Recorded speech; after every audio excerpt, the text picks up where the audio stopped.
Welcome back to the Takeout. The United States launched another wave of strikes on Iran, fifth day in a row.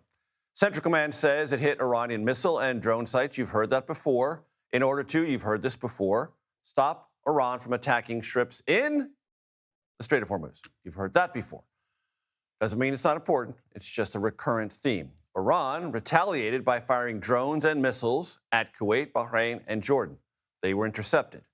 As the fighting intensifies, so do the rhetorical threats. Iran threatening to halt energy exports over the newly reimposed U.S. naval blockade, and President Trump has threatened to strike civilian infrastructure in Iran. He has done that before.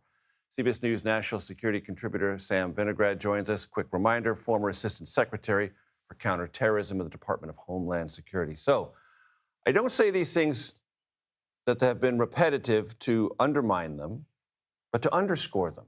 We're in the same place, Sam.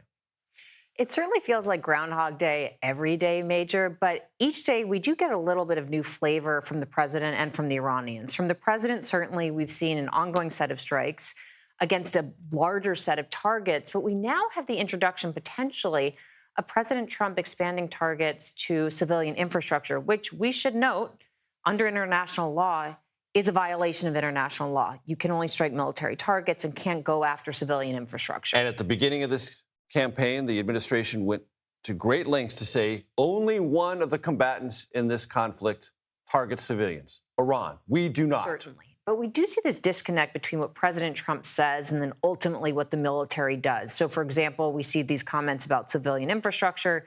We see comments about charging, some sort of reimbursement fee in the Strait of Hormuz. That's walked back. So we have rhetoric versus reality.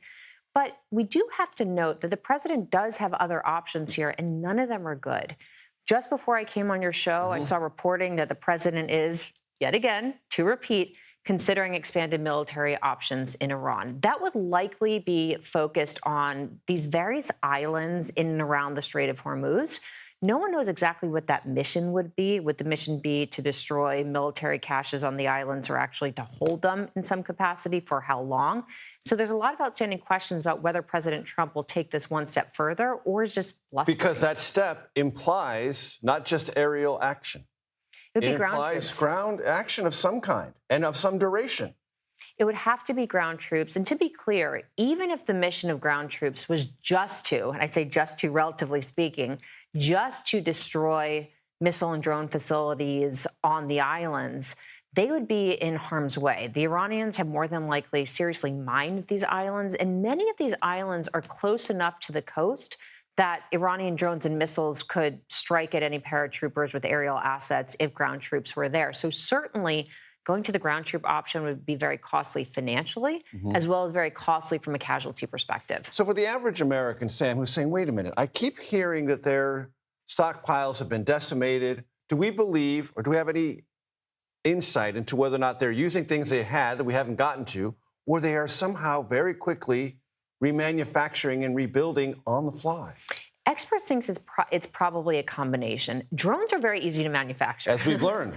So are various missiles, and so there is certainly suspicion that Iran is somehow being resupplied. But remember, Iran had the largest missile arsenal in the entire Middle East before this war started, and missiles are, again, relatively speaking, pretty small. So are drones. So we could be striking drone and missile sites and launchers for the next year. If that's a strategy here, Major, it's doomed to fail. And it's a long-haul one indeed. Sam Vinograd, thank you so much.